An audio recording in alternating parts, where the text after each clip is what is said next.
Hey, what's up, everybody? Karma Cash Flow here. Welcome to today's stream. Today is Friday, and we have been going live every day for now 2 whole weeks, 14 days. It is insane.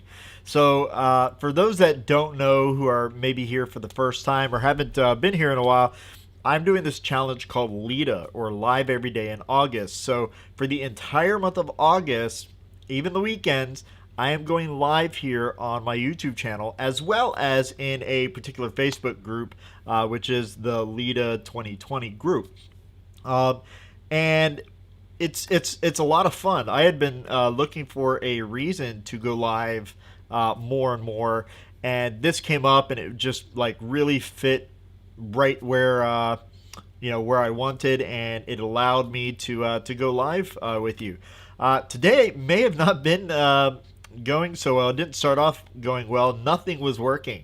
So my camera wasn't cooperating with Ecamm, and at first, Ecamm is a software that I use to stream to YouTube.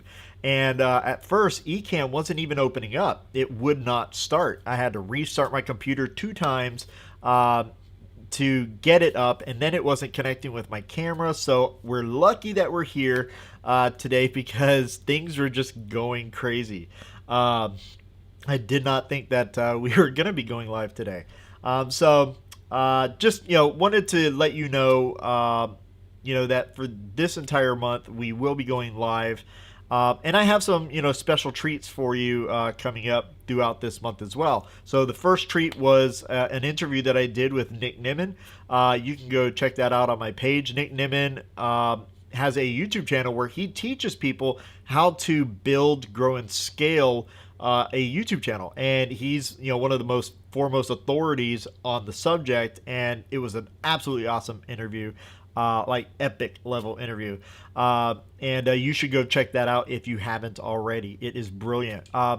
Have more interviews coming up. So next Wednesday on the 19th, I believe it's Wednesday, the 19th of August, I will have Xenia from Xenia and Vlada House of Creators here, talking about Pinterest and how we can utilize Pinterest in our marketing and for our business. I don't know that much about Pinterest. I didn't know that much about Pinterest before going through the course and how to use it for marketing and stuff like that. And, like I tell everybody, like, I have a Pinterest account. I have it on my phone, and I can search for stuff. I add stuff to my own personal boards, but I had no idea what I was doing when it came to utilizing it for my business. And because I'm not an expert in Pinterest, I thought I would go out, get someone that knows a lot more than I do about Pinterest. And the only person that came to my head, of course, is Xenia. So it's going to be awesome. From what the feedback that I received on my Nick Nimmin interview is that the interview went really, really well. Like, people were saying, "Oh, guys, you crushed it, and it was the best interview ever." And even Nick was like, because it was my first one, I mentioned that this was the first interview that I have done. I've been interviewed many times, but I hadn't done an interview. I hadn't been on the other side of the table. And he was like, "Man, that was better than most people, or a lot of people that actually do interviews a lot." So it was a great thing for me to hear. Gave me confidence to do more. So it's going to be awesome. Eventually, we will have a few more guests as well, but I'm not really going to talk about them because I'm still trying to nail down dates for these guys to come in. But we will have some more surprises for you, guaranteed. So I guess those are kind of my announcements. Just real quick, wanted to welcome a few people in the house. So first one in, Simply 𝐂𝐻𝐶, how's it going? Thank you for being here. Really appreciate you. Consult the Blind guys in the house. I was actually I'm going to show you. So I was actually watching your LIDA. I don't know if that's yeah, there you go. I was actually watching your LIDA this morning. Yeah, I hadn't finished, and it's only like 4 minutes long or something, but I hadn't finished because of everything that was going on. But I will watch it. But thanks for being here, my friend. Rhino Dog in the house. How's it going? And Aaron's in the house as well. Thanks for being here. Haven't seen you in a while. It's nice that you're here. Insane McLean. I like it. I like it. Welcome. Uh, Jamie, good morning. How are you this morning? Carrie, how's it going, Carrie? Thanks for being here. Really, really appreciate you guys. Love that you guys are here supporting me and showing up, every day or almost every day to my live streams, and kind of giving me that feedback, that support, that what I'm doing is the right thing to do. So, one of the things in the Lita challenge that we went on early on is this, kind of self reflection and looking at things like imposter syndrome and so forth. And, I do these live streams so that I can provide, a lot of value to you and teach you what I know. But there's still that thing in the back of my head that says, who are you to be doing this? And just the sheer fact that you all are here listening to me, shows me that, at least I have a little bit to offer you. So that's awesome. Jimmy says, doing great. Thank you, Karma. Love your live. Thank you. I really appreciate that. Saying things like that, like really, really helps me, stay doing what I'm doing. All right. So today, real quick, wanted to walk through what I been doing this week, yesterday, and so forth. So just kind of this new section that I'm trying in my live to show you kind of what I've been doing. A lot of people keep asking me, "Hey, what do you work on a day-to-day basis?" So I thought I would show you or tell you. What I work on day to day. So every day that I'm doing these live streams, I'm going to just recap what I did yesterday, all right, or the day before. So, of course, it started off doing my live stream. Actually, I got to back up because I woke up yesterday at like 5:30 in the morning. I wake up early, and I can go to bed late. So yesterday I was doing a whole lot of research on more topics and so forth to cover in my course. That's how my day started out. And just going through, looking at questions over on Reddit and what was the other place that I was on as well? Stack Exchange. And so I was on Stack Exchange and Reddit, looking at questions that people had specifically concerning building passive income, building online businesses, doing affiliate marketing, building courses, building memberships, and stuff like that. I have a lot of different resources that I look at, but those are the two that I was searching on yesterday. And, while I have the base outline of my course, I feel that there's some holes here and there, and when I get into my beta group testers, they'll definitely be able to tell me, where I need to fill those gaps, what new videos that I need to create, and so forth. But yesterday, that's how my day started off. Then, of course, I did my live, and then I started to work on a kind of like a mind map of my entire funnel. And, from my paid traffic, organic sources into my lead generation pages, which are my multi-page pre-sale sites, into my emails and my value ladder, like all this stuff. And while I've done it before, I had actually lost, or I can't find anyway, where I had my my outline before, my process map. So, quick question. Salima's asking, how many hours do you work every day? That really depends. Honestly, it depends on if I go to the pool. if I go out to the pool and go swimming, my entire day could be ruined. I might spend 5 hours in the pool alone. But if I'm just regular working, I have seen an average over the past couple of years. I've seen an average of about 10 hours a day, maybe a little bit more. In 2019, my average weekly work hours was about 101 hours, right, per week. The year before that, it was about 108 hours per week. This year, 2020, I can tell you it's nowhere near that. It's probably somewhere in the neighborhood of 80 hours a week.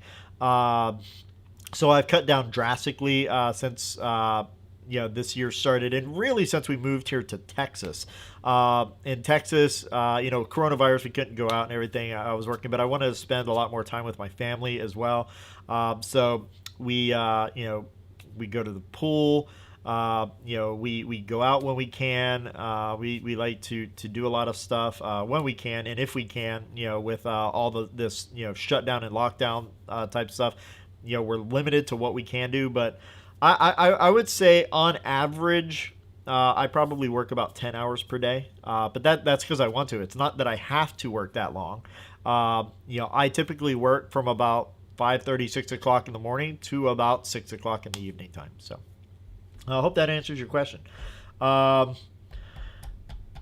Let's see. Consultant Blind Guy, I joined the Cashflow Army last night. Thank you, dude. Really appreciate that. Do you want me to still email you about the beta? Yeah, well, in the Cashflow Army, go ahead and private message me in there, talking about the beta group. Just let me know that you want to be in it, because I will forget. I'm going to tell you this right now. If I don't have it written down in my messages, I will 100% forget to invite you. I'm the type of person, I have to write everything down because I'm just, it's gone. I have so much going on in my head, I'm just never going to remember it. So, getting back to what I did yesterday, I worked a lot on my pipeline because I can't find it. Now, I primarily use a tool called Draw.io, and it's a free tool that Google, I believe, actually owns. And it allows you to create mind maps and process maps and flowcharts that outlines everything. And would you all like to see what I actually came up with yesterday? Let me know in the chat if you want me to actually show you like what I was designing yesterday, and I'll walk you through it. But I won't go through it if you don't want me to. And it differs from the one that I used to have because I can't find that one. And I put it together, I guess it was April. So, thinking about things, I guess this is a better update than it was before, but this is nowhere near as extensive as the one that I created. So that's another thing that I was doing. I created all these different emails. So I use Thinkific to hold my membership and my my courses. So my course itself, Passive Income Success Path course, is 6 different modules, right? There are 3 different stages of my course with 2 modules in each. So 6 total modules, and I had to come up with 6 different thumbnails for each of my courses. So I did that as well. I also was dealing a lot with StreamYard as well, doing some testing and so forth. StreamYard, I found out that you can actually, like, once you do a live stream, you can actually download that recording. And what's awesome is that you can download the full recording video and everything, but also the audio by itself. This is awesome. Like, I found that out and I was like, whoa, I was blown away. So I actually downloaded the interview that I did with Nick Nimmin, as well as the audio recording, because I can now take that and throw that up on my podcast, which I don't really do that much with my podcast, but I am doing this shortly. But those are the things that I worked on yesterday. I worked on some other stuff. I worked on some client stuff, which I can't really talk about or show you or anything like that. Did quite a bit of that. But for all of my stuff, that's what I did yesterday. So let's see. Question from Aaron. What have you learned being halfway through your LEDA challenge? The positives, struggles. Well, I can tell you this. Biggest struggle, let me start there. The biggest struggle was talking about myself. So the first, I talk about certain things going on in my life when it comes down to business stuff. But when it comes down to personal stuff, talking about myself is very, very hard. I don't like to talk about myself. I might tell a story of like a time that I was traveling somewhere or something like that, but it's kind of shallow. It doesn't go deep. So when I found that I had to go deep within myself, and actually voice that, I go deep, thinking about things all the time, every day, all day long. But when I have to voice that stuff, that was the biggest struggle. It was really, really hard. And it still is hard. Like if they came out with another challenge today for tomorrow, where I had to again talk about myself on a deep level, like it would be very hard. I literally procrastinate on it, on doing it. Throughout the whole day, there was a day that I had told myself when I started this LEDA challenge that I was going to do the videos every morning before this live stream. All right, so I start this live stream at roughly 8:30, 8:25, 8:30 every morning my time, and I told myself I was going to do it between 7:30 and 8. And if it came up where I had to talk about myself, then it would usually get done at like 8 o'clock at night instead of in the morning time, because I would just procrastinate because I didn't want to do it. So that was a huge challenge. Positives. The positives came where it's easier for me to speak on camera, for one. It's getting easier to talk about things that I don't want to talk about. Again, I struggled with talking about myself, but it's getting easier to talk about myself, if that makes sense. And it makes me like doing live more. So that's a huge positive. I liked going live in the past before this whole LEDA challenge came up. I liked it. Now I'm starting to like really love doing lives. It's easy. I just click the cameras on when it's working. eCam, get everything going on, and boom, I'm live. I'm talking to you all, sharing whatever I have, and so forth. So I guess those are kind of the positives and the struggles that I had. Consult the blind guy saying getting coffee. He said coffee, so I got to drink coffee, and I'm almost out. I need more.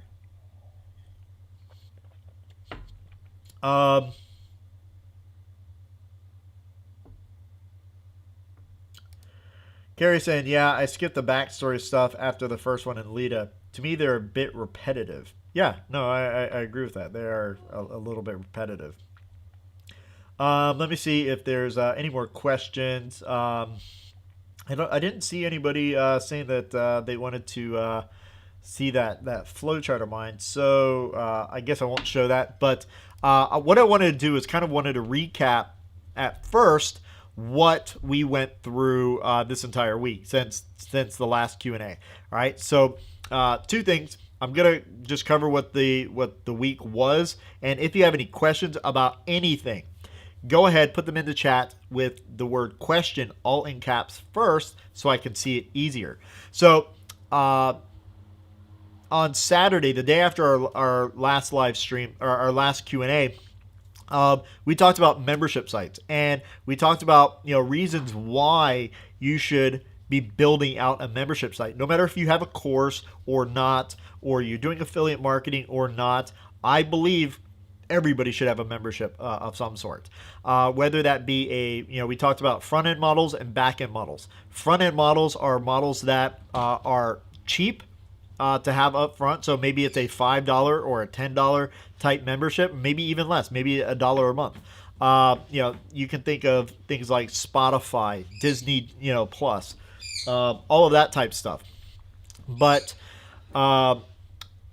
that's a front end model. The back end model is something that is much higher cost, that is, could be $100, could be $300. I have literally seen memberships where they are $10,000 per month and worth every single penny, right? So there's a lot of different things that we could do with our memberships. We could make them course driven, we could make them coaching driven, a lot of things, and we talked about that on Saturday. But I really delved deep into like why we should have them. And if you haven't watched the live stream, go back. It was on, I believe, the 8th. Check it out. It was really good. Number 9, I talked about why I do what I do. So, it wasn't a super long stream because I had to go early because I was teaching a class that morning. So I think the whole stream was only like a half an hour or so. And which, by the way, will also happen tomorrow because I do have to teach tomorrow as well. So it'll be a short stream, but I'm going to provide you epic content tomorrow. But why I do what I do, and I talked about that. The reason that I do things is primarily for my family, and I love what I do. But it's really driven by my family, and that it's not money driven. It's not based off of some sort of monetary goal. And I talked about how you need something outside of a monetary goal. You can't just say, "Oh, I want to make $10,000 this month," because when things get really tough, as they do in any business, you are not going to persevere through that, right? You need some driving ambition that is so much deeper than that surface level monetary reason. So, hope that makes sense. Day 10. Everybody's saying hi, Jarvis. I can tell the blind guy is saying hi, Jarvis. Yeah, that's my bird. My wife went outside and she left the door open. So if he squawks, he's gonna be loud. Day 10. Day 10 was on paid advertising. This is the one thing that I really like talking about, paid ads. For those that don't know, I used to own and technically still own an advertising agency, and we were a very large advertising agency, and loads of clients. Had some issues with my partner, which I'm not gonna really discuss, but had some issues with my partner, and in the end, we pretty much ended our company. I do still have a couple clients left, but one big client left, and that's more of personal stuff. But everything that I do in every single one of my businesses, I utilize paid advertising, and I think that everybody should be utilizing paid advertising as well. It doesn't matter what your budget is, all right? If you only have $10 this month, you can actually put that into paid advertising. You can do $1 or $2 a day, all right? And start seeing results. You do have to do it correctly, right? But you can see results from it. We talked about different platforms. We talked about, that I have gone from utilizing Facebook a lot for one of my businesses to Twitter, because we're seeing such a dramatic result from Twitter versus Facebook. We were getting link clicks, somewhat on Facebook. We were getting like a point, not even 1%, but 0.58%. So like a half of 1%. We were getting click-through rate over on Facebook, and on Twitter we were getting, at that time when we decided to switch over, around 2%. Now we're getting about 2.5%, which is awesome. That's my wife getting coffee. So we talked about that Facebook is not always the best choice for our advertising. All right, it could be Twitter, it could be YouTube or LinkedIn or TikTok. We're actually starting to experiment with TikTok ads now.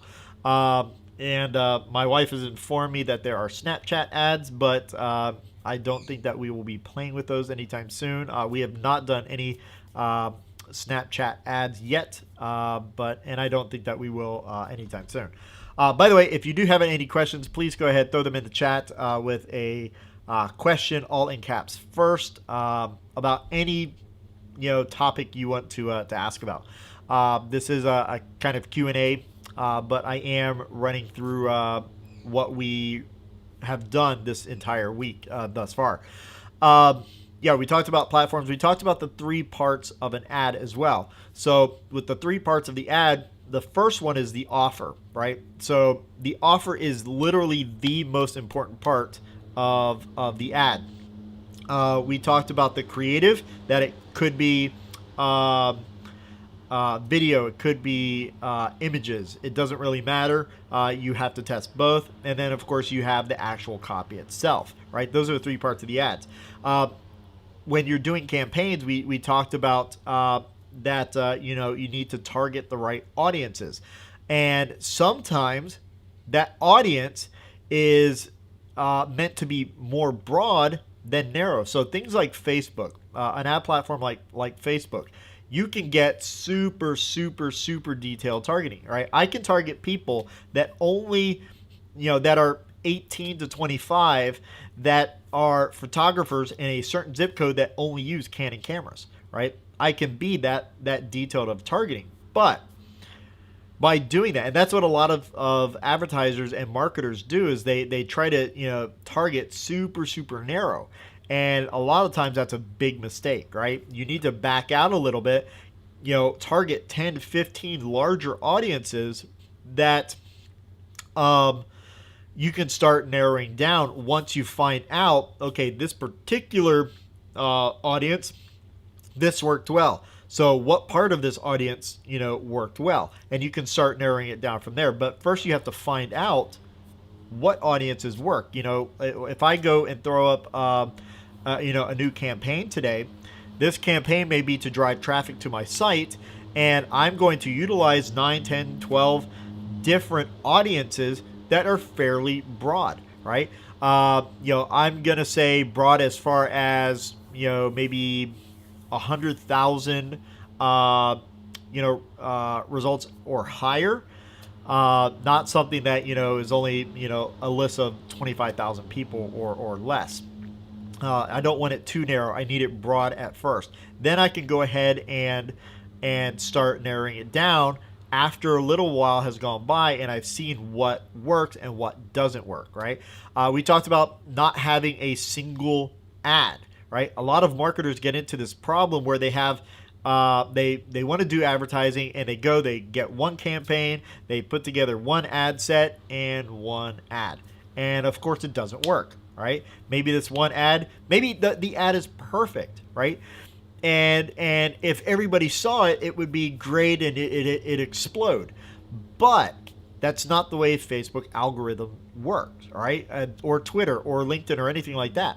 You need multiple ads, right? You need multiple ad sets targeting multiple audiences. You need 2, 3, or more different ad angles to see what works, because that's the way the algorithms actually work. They need a lot to start testing things and then start to narrow it down and learn. These are learning engines. So if you only have one, it can't learn that much, because if you're targeting 1 million people, it's not going to show that ad to 1 million people, right? It's only going to pick a super small segment of those 1 million people to show that ad to. If it starts doing well, then it starts to expand it and so forth.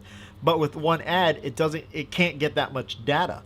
So we have multiple ads, and it's going to show to those, to that small demographic, and then it'll start winding up and showing it to more and more people, and that's where it really starts to learn. So if you're doing any type of paid ads, you're going to have, a campaign, whatever that campaign is for, whether it's for, clicks or conversions or, lead form generations, whatever. You'll have your campaign. Inside your campaign, you have ad sets, and you're going to want to target multiple different markets on that, demographics and so forth. I might do a campaign where every single ad set, right, is pointed to the same target market, but just different age groups, right? I might do 18 to 25, and then 26 to 34, and then 35 to 44, and so forth. Or I might be, having different ad sets that are targeting males versus females, or in entirely different markets. I might want to target, if I'm doing some sort of ads, to chiropractors, and then sports chiropractors, and then holistic medicine people, and then acupuncturists, or Chinese medicine type people, like all these different things. I'm not saying that I'm going to have this ad set and it's going to target chiropractors in the Philadelphia area that have an interest in fly fishing, right? Like, I can get super detailed targeted, but you don't want that, all right? Not right off the bat anyway. Your pixel and everything has to understand who your target market is, and you can't do that if you're too narrow. We talked about what to do before you start posting ads as well. You can see I like talking about this stuff because I'm still going on about paid advertising. But yeah, you need to, before you do any type of ads, you need to fix all of the holes in your bucket, right? This means fixing your funnel, finding all the sticking points and where people are dropping off first before you start running traffic to it. We talked about, the post-click experience, from the time that the person clicks on the ad, where do they go and what does that experience look like? Is it congruent? Are you talking about, get fit with, jujitsu, and then, they click on that because they want to get fit with jiu-jitsu, and it goes to a kickboxing, landing page, right? Those aren't congruent, and people are going to fall off. So you need to think about that post-click experience as well, not just your ads. So those are all the things that we talked about on day 10, paid advertising. Day 11, we talked with Nick Nimmin. We had the Nick Nimmin interview, and we talked a lot about YouTube, everything about YouTube. And asked some pretty good questions. I asked things like, and this was all with the idea of, can YouTube be a legitimate business, not just a component of your business, but the actual business itself, right? And so I asked, could it be a legitimate business? Do you need an actual business plan for your YouTube business? What are, besides ad revenue, what are other ways to monetize your channel? Do you need to utilize paid ads to make it big? Like, all these different questions I had for him. And it was just an absolutely epic interview. It was about, just over an hour long. And I, of course, asked some rapid fire questions at the end as well, which I love doing. And if you haven't checked it out yet, go ahead, check it out on my channel. It was on the 11th. So it was a live stream on the 11th, and it was awesome. Real quick, let me take a drink of coffee as I go through the chat box here. I am the one and only. Dude, I love that name. That is awesome. Welcome. Thanks for being here, my friend. Let's see.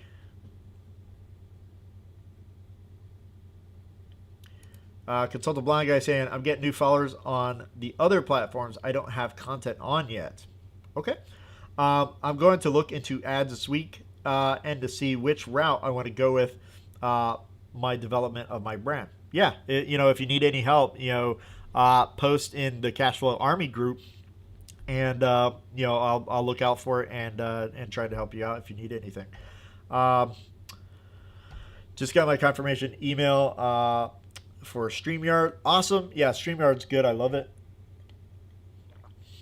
I don't know why so many people are, I've been hearing a lot of chatter that, StreamYard's not, good. Everybody's talking about Ecamm's better and vMix for those on PC and so forth. But I really like StreamYard. Like, I utilize eCam primarily, but anytime I do an interview, StreamYard's my jam. Like, I love it. And it's so much better than Skype. Like, if I brought Skype into eCam, there's a whole host of problems that I was having. So, for those that don't know, I had brought on a friend of mine, Ernest, who goes by Rap in Combat. And there were so many problems utilizing Skype mixed in with eCam that I couldn't get it to work. I never ever have been able to get it work properly. It will change my sound. Like, we were having this issue. Like, when he would drop off, he was having some bad connection issues with Skype, and when he would drop off, my sound would drop down to pretty much inaudible levels. Like, you couldn't really hear me. You could hear me talking, but you couldn't really make things out. And then he'd come on and it'd boost it back up, but it would sound like I was in a tunnel. Like, it was terrible. Definitely got to redo that show again. It wasn't an interview. We were just chatting. It was pretty awesome. But because of all those issues, I went with StreamYard. And StreamYard, I love StreamYard. By the way, if you have any questions, go ahead, put them in the chat with the word question all in caps first, and I will get to them. On day 12, speaking about StreamYard, day 12, we talked about live streaming. So how I live streamed, I showed my screen for eCam, right? So that you could see exactly what I was looking at, how I set everything up, the different, panels that I use. And we also talked about StreamYard as well. And I actually went in and showed how StreamYard works and the different things that you could do with it. Now, it wasn't the greatest setup because I only have one monitor right now. It's funny because I have like 3 or 4 other monitors that I just don't use. They're like in storage because I ended up not using them when we moved here. When I was living in Florida, I had multiple monitors set up, but it's not needed now. And so it was a little bit weird because you get this like concurrent picture in picture going on, but it was pretty cool. It was pretty cool. And some tips for streaming as well. We went through. So we talked about. Let me actually go to that page real quick. I've got all my notes set up. So we talked about on the live streaming, shutting down all unessential tabs and programs. And this is mainly for bandwidth issues because as you are streaming takes the most amount of resources from your computer. So if you have all of these different tabs and software going on, it just bogs your computer down. It's going to bog your stream down and you won't be able to stream as well as you could. And give you an example, I went over to one of my clients' houses. He lives here in Texas. He's actually the reason why we moved to Texas in the first place. But went over to his house, and we were testing out live streaming through not Skype, Zoom and StreamYard, just kind of showing him the differences. And none of it was working well. And StreamYard couldn't even work at all because he had, and I'm not joking you, like 30, 40 different tabs open and a dozen different applications opened. And it was just massively bogging his computer down. And he's on a MacBook Pro, but that MacBook Pro is already like 5 years old. And it was just eating all the resources up, and he couldn't stream with it. And so it's a huge mistake. Shut everything down that you can, that you don't actually need. Like for me right now, I have just a couple of tabs up. And these are ones that I absolutely need to have up, right? And then the only other program that I have up besides eCam and my Chrome is Preview. And that's just because I was reading a PDF and I don't want to lose my place. But generally speaking, I shut down from just about everything. We talked about, doing testing. So if you're going to go live, if you're going to do any type of live streaming, if you're going to do an interview, test your stuff first. Like for me, I started to I went to go test 20 minutes before I was coming on here, right, to make sure everything was working. And that's how I found out that nothing was working. And it took me about 20 minutes to fix everything, right, so that I could go live. But how bad would it have been if my time has come, I'm supposed to go live now, and I'm just starting to figure stuff out and realize, oh, everything's broken. Nothing's talking to each other. My camera's not working.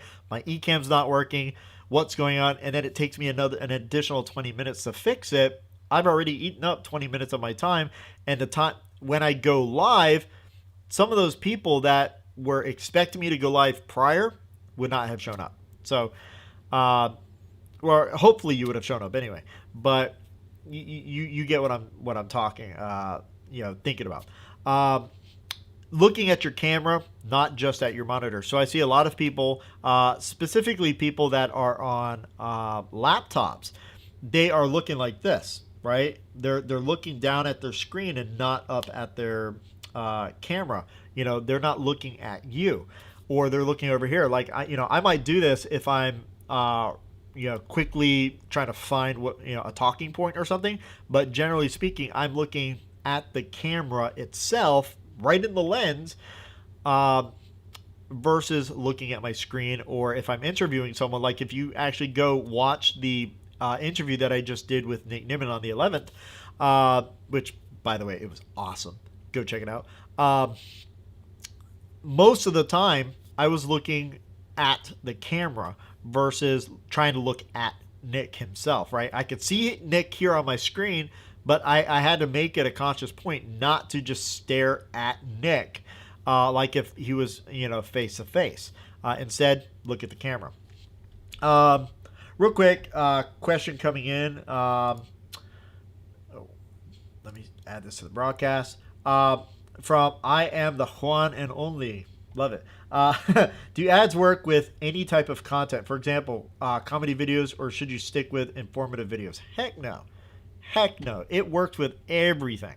Everything. If you're doing comedy videos, you can do ads for that. You can drive traffic to anything you want for any reason, and ads work. Plain and simple. Ads work. I know a lot of people don't like to do advertisements a lot. Like, I know, like Pat Flynn, he doesn't do ads nowhere near as much as I do. He likes to do things more organically, and that's cool. Perfectly cool. I do a lot of organic stuff as well, but I like utilizing ads, and I might utilize ads just to promote content, right? So let's say I do a video, and this video is on the best, just off the top of my head, a video like I did with where I teach my daughter about financial education, right? I give her a financial education. I talk about that. If I want to put that video out, I might utilize ads just to point people to that video. And that video doesn't sell anything. It doesn't tell you to do anything except maybe subscribe to the channel. And that's it. And I might actually utilize ads in order to start getting my name out there, so that people know who I am and they can see my content. And then, people that watch maybe a percentage of that video, then I might retarget them to something else, right? So, it doesn't really matter what you do, what type of content you're putting out. You can, do ads. If I have a picture here, let me just bring up a picture real quick.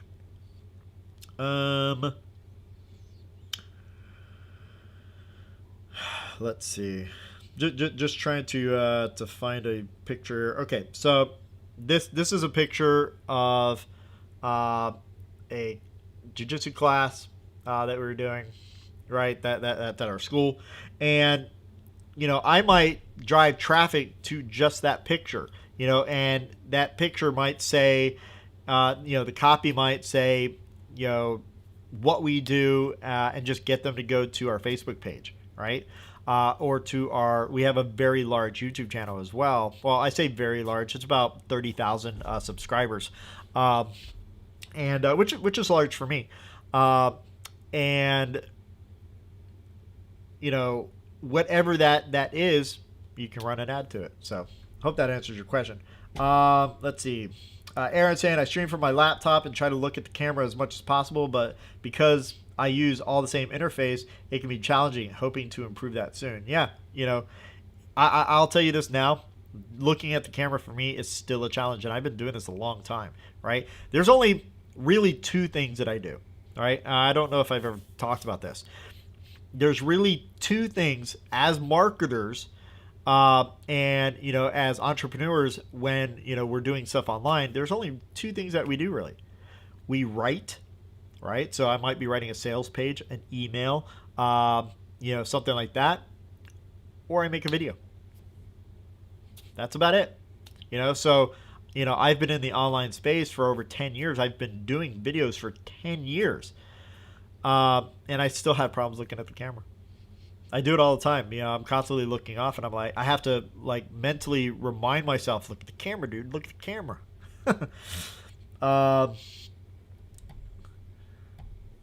So the blind guy saying, Aaron, do you notice me looking at the laptop in my streams?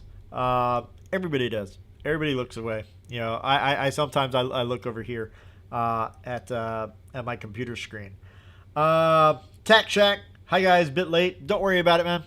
Thank you for being here. Really, really appreciate you. Carrie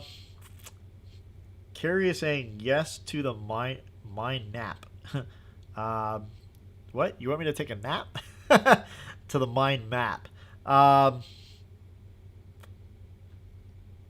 Yeah, okay, so got one person wanting to look at that flow chart. Do you all want to see the flow chart that I did yesterday of my businesses, like how I route things and so forth? Let me know. Just give me a yes in the chat if you want me to do that. And I know that there's a little bit of a wait time and a delay, so I'm going to take a little sip of coffee here.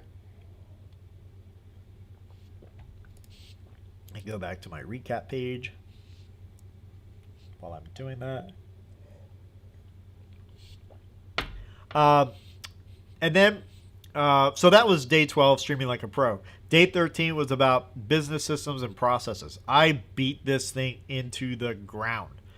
And I really wanted to do that on purpose because I think that too many people out there that are trying to build a business online are struggling because they're not building systems and processes, right?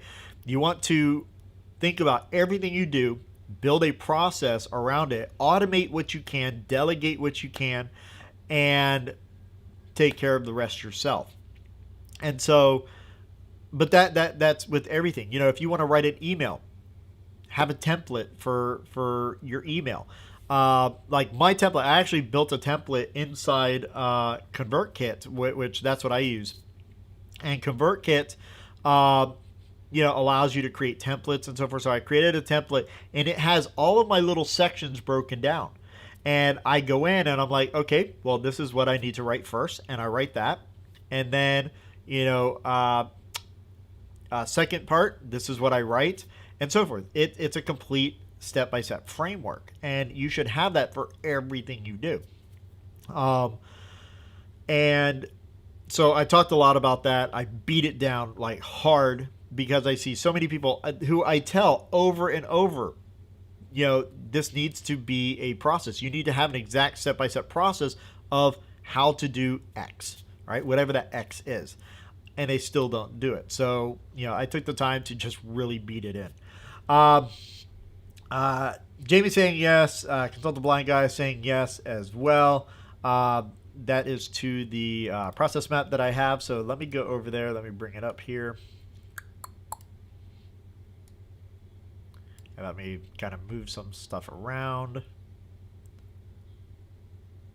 All right. So I'll go ahead and share my screen here. This is what I worked on yesterday, right? I just kind of had to redesign stuff. So you can take a screenshot of this if you want. I don't care. I don't care that you know what I do. All right. So for me, everything starts over here on this left side. This paid traffic, YouTube, blog, other organic traffic, and so forth. These are just, I utilize paid traffic, YouTube, and my blog more than anything. And then other traffic as well could be, maybe a guest post somewhere or my podcast or anything like that, right? I can outline everything here, and the one that I did previously was super, super, super detailed versus this one. All right, I did this one so that I could just print it out, on a piece of paper, stick it near me so that I can just, see what's going on at any time. But all of these, no matter how traffic comes in, they come into what are called multi-page pre-sale sites, right? Multi-page pre-sale sites are kind of like extended lead magnets, but I provide value up front first, right? Versus a lead magnet, if you are driving a person to a landing page to get a lead magnet, there's no value there beforehand. It's a promise of value. I promise if you give me your name and email address, I will give you this PDF or course or whatever that will give you value at that point, right?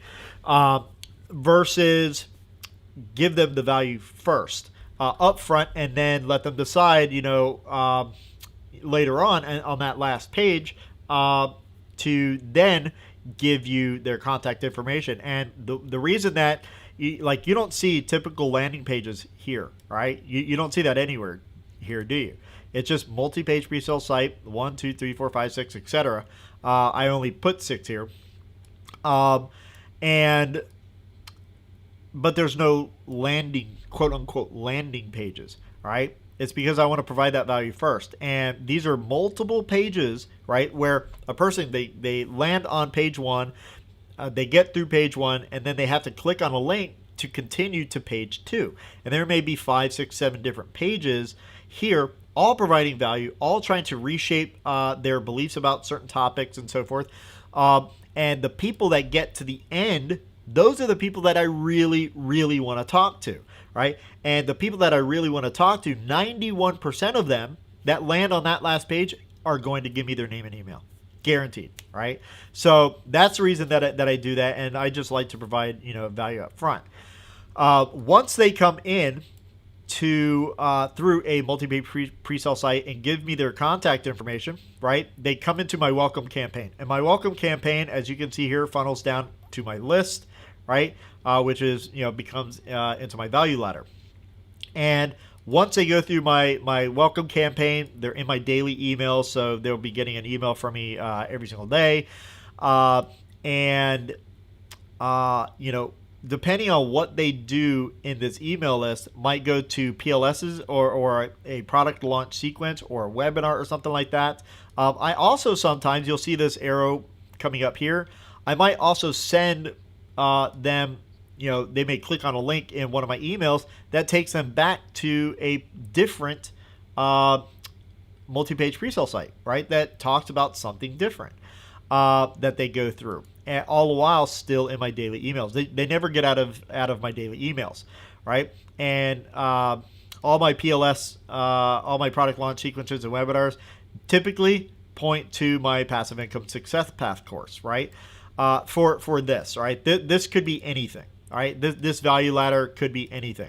But the higher it goes, the more value is provided. So here I have a list, which are my emails, which will provide them with value content, and it's free. And then they come into my Passive Income Success Path course, which gives them even more value, step-by-step process of how to do what we do. And that's fantastic, right? Then I have my monthly membership, which gives them more value and direct access to me. Then we have workshops, and then of course ending up at masterminds.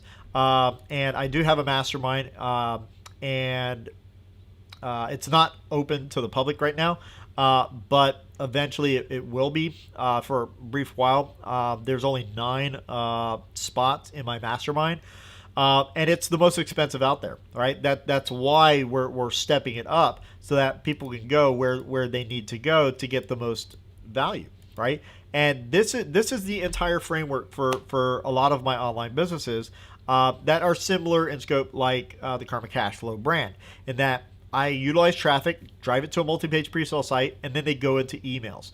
And those emails, depending on what they do, what they click on, will send them to, maybe to sign up for a webinar or a product launch sequence, or talking about a course, or whatever.